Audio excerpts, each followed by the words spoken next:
प्यारे विद्यार्थियों, आर के इंस्टीट्यूट की बायोलॉजी क्लासेस में आप सभी का स्वागत है। मैं विजय सैनी आप सभी के समक्ष लेके आया हूँ आपकी बायोलॉजी क्लासेस। तो हम कक्षा 10वीं के लिए अर्थात कक्षा 10th के लिए बायोलॉजी का अध्ययन करेंगे। तो जैसा कि आप सभी को पता है कि क्लास में आप लोगों को पढ़ा पाना हम लोगों के लिए भी संभव नहीं है। राष्ट्र के हितों को ध्यान में रखते हुए हम सभी को ये निर्णय लेना पड़ रहा है कि हम आप सभी को YouTube चैनल के माध्यम से अध्ययन कार्य कराएंगे। और आप सभी विद्यार्थियों का भी ये कर्तव्य बनता है और सभी गार्जियंस का भी ये हमारा कर्तव्य बनता है कि हम राष्ट्र हित में एक योगदान दें। सोशल डिस्टेंसिंग का पालन करते हुए हम सभी घर पर बैठकर ही अपनी स्टडी को सुचारू रूप से चला सकते हैं। तो इसके लिए मैं आपके लिए लेकर के आया हूँ आपकी क्लास 10th से लेसन 1 जैव प्रक्रम अर्थात जीवन की प्रक्रियाएं।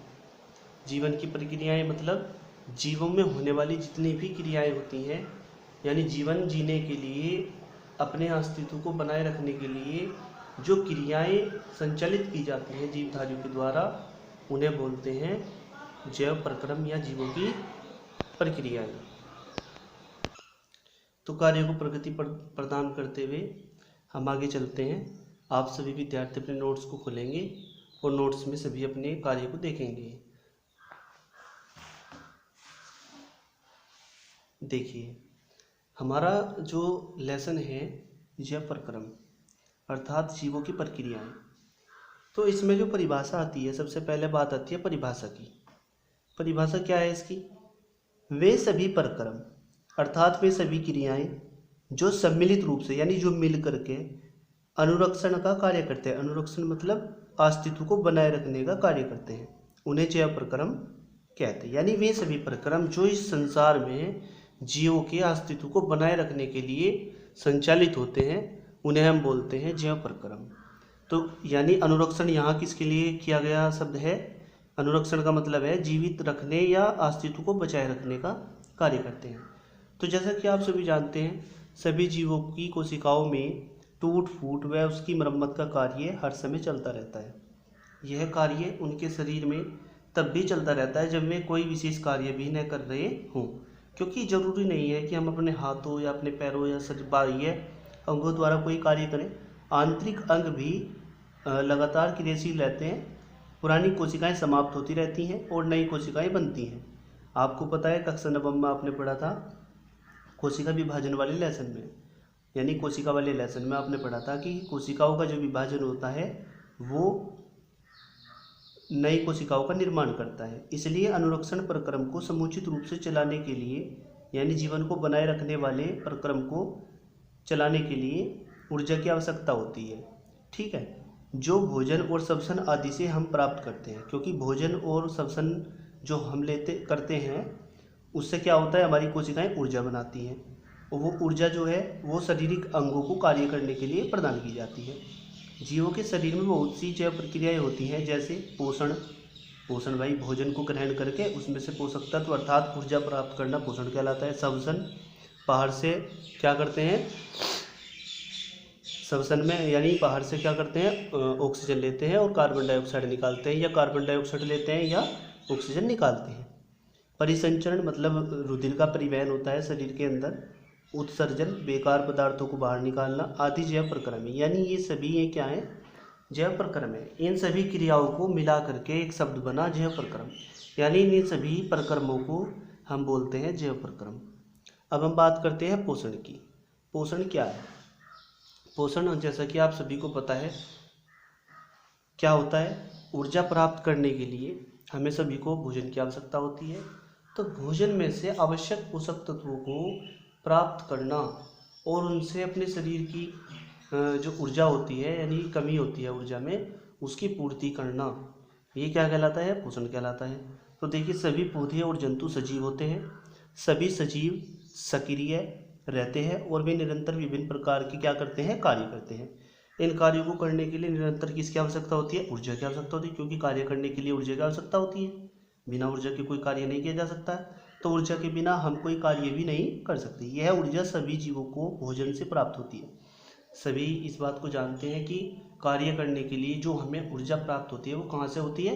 भोजन से प्राप्त होती है। हमें भोजन चाहिए।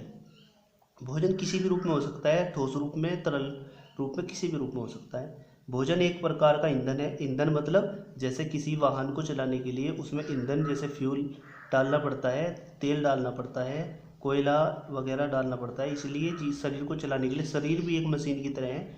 इस मशीन को चलाने के लिए किसकी आवश्यकता होती है? ईंधन की। वो ईंधन भोजन के रूप में हम बोलते हैं, जो समस्त जीवधारियों को ऊर्जा उपलब्ध कराता है। भोज्य पदार्थों में कार्बोहाइड्रेट्स, हम भोज्य पदार्थ किसे बोलते हैं? जिसमें कार्बोहाइड्रेट होगा, वसाएं होंगी, प्रोटीन होगी, खनिज लवण होंगे, विटामिन होंगे और जल होंगे, यानी ये सब भोज्य पदार्थ होते हैं। इन सभी में ये सभी पदार्थ उपस्थित होंगे तो वो भोज्य पदार्थ संतुलित आहार कहलाएगा। तो उसमें अनेक पोषक तत्व होते हैं। इन पोषक तत्वों के द्वारा ही जो जीवधारी हैं वे क्या प्राप्त करते हैं? ऊर्जा प्राप्त करते हैं और अपनी समस्त जैविक क्रियाओं की क्या करते हैं भाई? पूर्ति करते हैं और समस्त जैविक क्रियाएं चलाते हैं। इस प्रक्रिया को हम क्या कहते हैं? पोषण कहते हैं। अर्थात कहने का मतलब ये है कि भोजन सभी जीवधारियों की एक आवश्यक सामग्री है जो कि ईंधन के रूप में ग्रहण की जाती है। तो सभी जीवधारी अपनी सभी क्रियाओं को चलाने के लिए ऊर्जा प्राप्त करते हैं। अब वो ऊर्जा सभी अंगों को चाहिए, तभी वे क्रिया करेंगे, और वे क्रिया करेंगे तो जो जीवों की प्रक्रियाएं वे चलती रहेंगी। ठीक है, जीवों की प्रक्रियाएं अर्थात हमने बताया था ऊपर अभी, पोषण, श्वसन, परिसिंचन, उत्सर्जन। ठीक है, ये सभी क्रियाएं, शरीर में जितनी भी क्रियाएं होंगी, अर्थात मतलब कहने का सारी बात का एक ही निचोड़ है कि शरीर में होने वाली, किसके शरीर में? जीवों के शरीर में होने वाली समस्त प्रक्रियाएं कराने के लिए ऊर्जा की आवश्यकता होती है। वो ऊर्जा कहाँ से प्राप्त होती है? वो ऊर्जा भोजन से प्राप्त होती है। किससे प्राप्त होती है? भोजन से। भोजन किसके रूप में कार्य करता है? ईंधन के रूप में कार्य करता है। अब भोजन के अंदर कौन कौन से पदार्थ होते हैं जिनमें से ऊर्जा निकाली जाती है? कार्बोहाइड्रेट, प्रोटीन्स, विटामिन, खनिज लवण, जल, वसा, ये सब पदार्थ होते हैं। इनमें से भोजन का जब पाचन होता है, इन्हीं को अपघटित करके या निम्नीकृत करके इनसे ऊर्जा प्राप्त की जाती है। इस प्रकार भोज्य पदार्थों से ऊर्जा प्राप्त करने की प्रक्रिया को ही क्या कहते हैं? पोषण कहते हैं। इसे क्या बोलते हैं इंग्लिश में? न्यूट्रिशन। क्या बोलते हैं? न्यूट्रिशन, NUTRITION, तो न्यूट्रिशन बोलते हैं। अब बात आती है पोषण कितने प्रकार का होता है। तो पोषण हम बताते हैं आप लोगों को। पोषण दो प्रकार का होता है। एक तो होता है ऑटोट्रोपिक, AUTOTROPIC,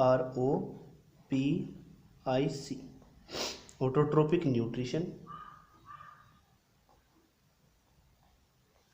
ये तो हो गया हमारा फर्स्ट नंबर का। और दूसरा है हमारे पास हेट्रोट्रोपिक, HETEROTROPIC, ट्रोपिक न्यूट्रिशन,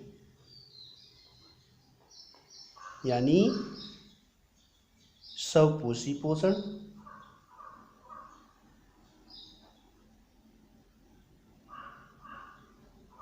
ठीक है, और ये हो गया हमारे पास परपोषी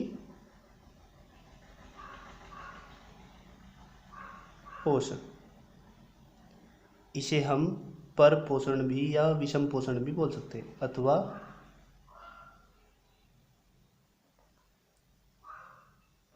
विषम पोषी पोषण। तो बात आती है, आप सभी समझ गए होंगे, तो पोषण कितने प्रकार का होता है? दो प्रकार का होता है, ऑटोट्रोपिक न्यूट्रिशन और दूसरा है हेट्रोट्रोपिक न्यूट्रिशन, यानी स्वपोषी पोषण और परपोषी पोषण। अब बात करते हैं स्वपोषी पोषण की, यानी ऑटोट्रोपिक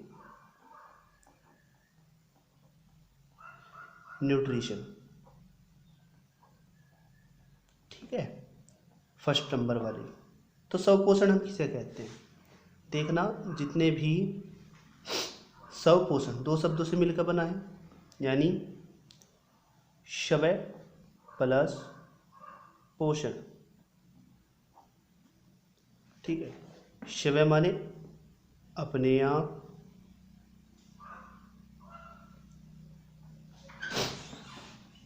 पोषण करने वाली।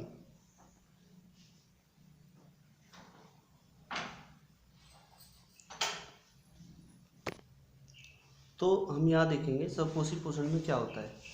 तो स्वपोषी पोषण एक इस तरीके का पोषण है, इसमें जो जीवधारी होते हैं वे अपना भोजन स्वयं बनाते हैं, यानी उनमें यह क्षमता होती है जो अपना भोजन स्वयं बना लेते हैं। तो ऐसा गुण किसमें पाया जाता है? ऐसा गुण स्वाभाविक सी बात है, हरे पेड़ पौधों में पाया जाता है, कुछ शैवाल जो होती है उनमें पाया जाता है, नील हरित शैवालों में पाया जाता है, ठीक है, और युगलीना में भी पाया जाता है। युगलीना पौधा तो नहीं है परंतु उसमें भी ये गुण पाया जाता है। क्यों पौधों में ये गुण क्यों पाया जाता है? क्योंकि उसमें क्या पाया जाता है? हरित लवक पाया जाता है। हरित लवक जिन जीवों में या जिन पौधों में उपस्थित होगा वे सूर्य के प्रकाश की उपस्थिति में अपना भोजन स्वयं बनाने की क्षमता रखते हैं, ठीक है, यानी वे प्रकाशीय ऊर्जा को रासायनिक ऊर्जा के रूप में परिवर्तित करने का गुण रखते हैं। जितने भी क्लोरोफिल होंगे, ठीक है, वे इस गुण को प्रदर्शित करेंगे। तो यानी यहाँ पे हमें ये बात बतानी है कि भाई जो स्वपोषी पोषण होता है एक इस तरीके का पोषण होता है जिसमें जीवधारी अपना भोजन स्वयं बना लेते हैं। किसकी उपस्थिति में? सूर्य के प्रकाश की उपस्थिति में। किन कच्ची सामग्रियों का उपयोग करके बनाते हैं? आप सभी को पता है, कच्ची सामग्रियां जो होती हैं वे कार्बन डाइऑक्साइड और जल के रूप में भी प्राप्त करते हैं। सूर्य का प्रकाश वहाँ पर फोटोन के रूप में आता है, ठीक है, जिसमें यानी प्रकाशीय ऊर्जा को रासायनिक ऊर्जा में अर्थात कार्बोहाइड्रेट्स के निर्माण में उपयोग करते हैं। तो यहाँ पे हम लिख देते हैं एग्जाम्पल ऑल ग्रीन प्लांट्स, अर्थात जितने भी हरे पौधे हैं वे सभी साइनोबैक्टीरिया। साइनोबैक्टीरिया कौन होते हैं? नील हरित शैवाल। मैंने आपको बताया था नील हरित शैवाल कौन होते हैं? नील हरित शैवाल होते हैं जैसे बरसात के मौसम में भूमि पर हरे हरे कलर की जो फिसलनदार परत जम जाती है वो नील हरित शैवाल की होती है। टंकियों में भी उग जाते हैं, दीवारों में जो बीच में जगह होती है, सीमेंट बजरी जहाँ पर रेत वगैरह लगा रहता है वहाँ पर भी ये उग जाते हैं। हरे कलर के होते हैं, नीले हरे कलर के होते हैं, तो इसलिए नील हरित शैवाल भी बोलते हैं। एक नाम है इसका साइनोबैक्टीरिया। और एक जीव भी है जिस जीव में ये पाया जाता है, ये है प्रोटोजोआ का, प्रोटोजोआ संघ का युगलीना, EUGLINA, युगलीना। युगलीना भी क्लोरोप्लास्ट के कारण अपना भोजन अपने आप बनाने का गुण रखता है। तो ये तो थे स्वपोषी पोषण की। तो स्वपोषी पोषण उन जीवों में पाया जाता है जिनमें क्लोरोफिल पाया जाता है। इनमें प्रकाश संश्लेषण की क्रिया है। प्रकाश संश्लेषण की क्रिया आपको पता ही है, वह प्रक्रिया जिसके द्वारा प्रत्येक जीवधारी अपना भोजन सूर्य के प्रकाश की उपस्थिति में स्वयं बनाते हैं। तो उसे क्या बोलते हैं? हम प्रकाश संश्लेषण बोलते हैं। तो जितने भी स्वपोषी पोषण करने वाले जीव होते हैं उनमें ये गुण पाया जाता है, अर्थात प्रकाश संश्लेषण का गुण पाया जाता है। अब बात करते हैं परपोषी पोषण की। सेकंड वाले पे आ जाओ।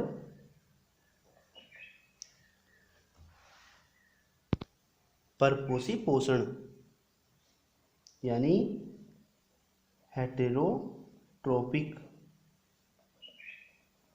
न्यूट्रिशन। हेटेरोट्रोपिक न्यूट्रिशन अर्थात विषमपोषी पोषण, ये उन जीवों में पाया जाता है जो भोजन के लिए दूसरों पर निर्भर रहते हैं, अर्थात इनमें अपना भोजन बनाने की सामर्थ्य नहीं होती। सभी विद्यार्थी इस बात को ध्यान में रखेंगे। वैसे तो मैंने आप सभी को इसके बारे में समझा भी रखा, फिर भी कुछ विद्यार्थी ऐसे हैं जिन्हें इसके बारे में नहीं पता है, तो वे इसके बारे में जान लेंगे। ये ऑटोट्रोपिक जीवों पर भी निर्भर रहते हैं और हेटेरोट्रोपिक अपने जैसे जीवों पर भी भोजन के लिए निर्भर रहते हैं, अर्थात इन्हें बना बनाया भोजन चाहिए, चाहे वो मांस के रूप में हो, चाहे वो शाक के रूप में हो, चाहे वो मिट्टी के रूप में हो, किसी भी रूप में हो, इनको बना बनाया भोजन, तैयार हुआ भोजन चाहिए, ठीक है। तो ये इसलिए इन्हें बोलते हैं परपोषी पोषण, अर्थात दूसरों पर निर्भर रहने वाले जीव। किसके लिए निर्भर रहने वाले? भोजन के लिए निर्भर रहने वाले जीव।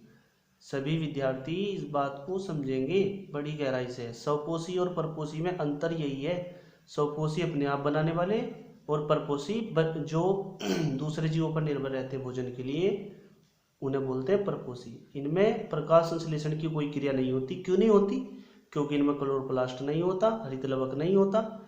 हरित लवक नहीं होता तो सूर्य के प्रकाश का उपयोग नहीं कर सकते, प्रकाश ऊर्जा को नहीं बदल सकते। तो ये क्या करते हैं, जो भोजन किसी के अंदर संचित होता है, चाहे वो पौधा हो चाहे वो जंतु हो, ये पौधे को खाने, शाकाहारी जो होते हैं वे तो पौधों को खाते हैं, मांसाहारी जो होते हैं वो शाकाहारी जीवों को खा लेते हैं, मांसाहारियों को खा लेते हैं। ठीक है भाई, तो ये सब चीज़ें आगे इसमें बात समझ में आई होगी आप लोगों की, किसी तरह की कोई समस्या नहीं होगी। आप अपने नोट्स में भी इस चीज़ को पढ़ सकते हैं। तो हम यहाँ देखेंगे परपोषी पोषण। अब देखिए इसमें परपोषी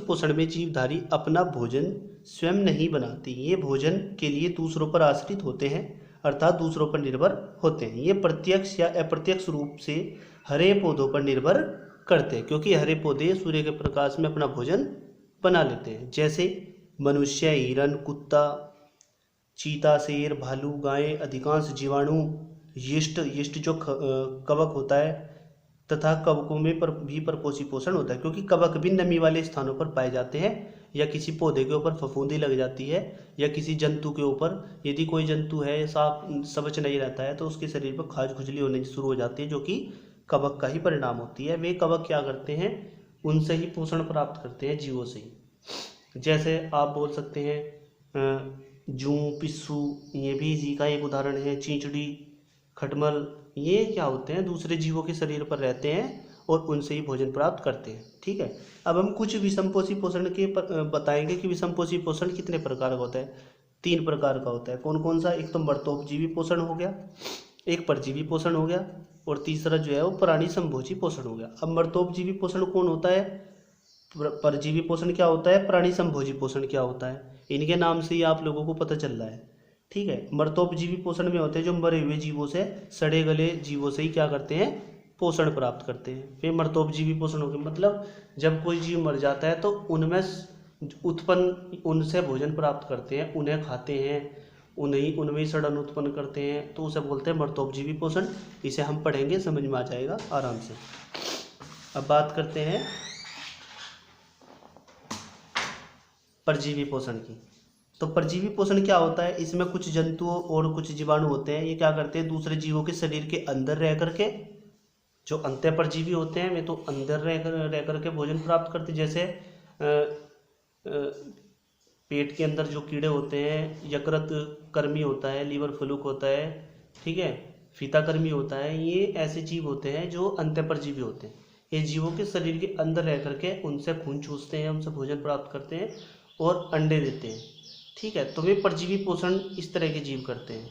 और कुछ बाह्य परजीवी होते हैं, जैसे कि अमरबेल हो गई, दूसरे पौधों के चारों ओर लिपटती है, उससे पोषण प्राप्त करती है। जूं हो गई, चींचड़ी हो गई, पिस्सू हो गई, खटमल हो गया, ये ऐसे बाह्य परजीवी जीव होते हैं जो दूसरों के शरीर के ऊपर रह करके उनसे, उनके शरीर से ब्लड को चूसते हैं और उससे क्या होता है, अपना पोषण प्राप्त करते हैं। अब हम देखते हैं प्यारे विद्यार्थियों, अब तीसरा जो हमारा पॉइंट है, प्राणी संभोजी पोषण। तो इस तरह के जीव जो होते हैं ये प्राणियों के समान भोजन को प्राप्त करते हैं। देखो, प्राणी संभोजी पोषण में जंतु भोजन के रूप में जटिल कार्बनिक पदार्थों को ग्रहण करते हैं। जटिल कार्बनिक पदार्थ मतलब जो कार्बनिक पदार्थ एक या एक से अधिक पदार्थों से मिलकर बने होते हैं, वे जटिल कार्बनिक पदार्थ होते हैं। जैसे कार्बोहाइड्रेट, प्रोटीन, विटामिन, इन्हें बने बनाए प्राप्त करते हैं और अपने शरीर में संचित करते हैं। अब देखेंगे, जटिल कार्बनिक पदार्थों को ग्रहण करते हैं। इन जीवों में पाचन तंत्र पाया जाता है, जैसे कि मनुष्य के जीव में ये भोजन को ग्रहण करके पाचन करते हैं। क्या करते हैं, पाचन करते हैं, यानी उसको पचाते हैं, उसको अपघटित करते हैं एंजाइमों की सहायता से। जो जटिल कार्बनिक पदार्थ भोजन के रूप में ग्रहण करा था उसे एंजाइमों की सहायता से तोड़ा जाता है। कुछ अम्लीय माध्यम में क्रियाशील होते हैं, कुछ क्षारीय माध्यम में क्रियाशील होते हैं एंजाइम। ठीक है, तथा पचे हुए भोजन का अवशोषण करते हैं। जब वो पच जाता है भोजन तो उसको रुधिर के अंदर पहुंचाते हैं छोटी आंत के द्वारा। तथा शेष अपचे भोजन को जिसका पाचन नहीं होता शरीर से बाहर निकाल देते हैं। क्योंकि शरीर का एक मुख्य गुण होता है, ये बेकार पदार्थों को अपने अंदर नहीं रखता है, ये बेकार पदार्थों को हमेशा बाहर निकालते हैं। क्योंकि ये बेकार पदार्थ शरीर के लिए विष का कार्य करते हैं, ये इतने जहरीले प्रवृत्ति के होते हैं, इतनी एसिडिटी होती है इनकी कि शरीर के आंतरिक अंगों को भी जलाने का गुण रखते हैं, उन्हें सड़ाना शुरू कर देते हैं। इस क्रिया को उत्सर्जन कहते हैं, क्योंकि बेकार पदार्थों को बाहर निकालने की क्रिया ही उत्सर्जन कहलाती है। मनुष्य तथा अधिकांश जंतुओं में प्राणी संभोजी पोषण पाया जाता है। तो ये बात आप लोग समझेंगे, इस पूरे क्वेश्चन को आप पढ़ेंगे तो ये बहुत ही आसान और बहुत ही इंटरेस्टिंग क्वेश्चन है। ठीक है, बहुत ही अच्छे से इसको समझना है। ठीक है हमारे प्यारे विद्यार्थियों, आप लोग खूब मेहनत करो और आगे से हम आपके लिए ऐसे ऐसे वीडियो सेंड करते रहेंगे। इसमें कोई प्रॉब्लम होगी तो आप कमेंट बॉक्स में लिख करके ग्रुप में सेंड करना है आपको। ठीक है, और इस वीडियो को अपने सहपाठियों को भी शेयर करेंगे। तो आगे हम मिलते हैं नए टॉपिक के साथ में। जय हिंद, जय भारत।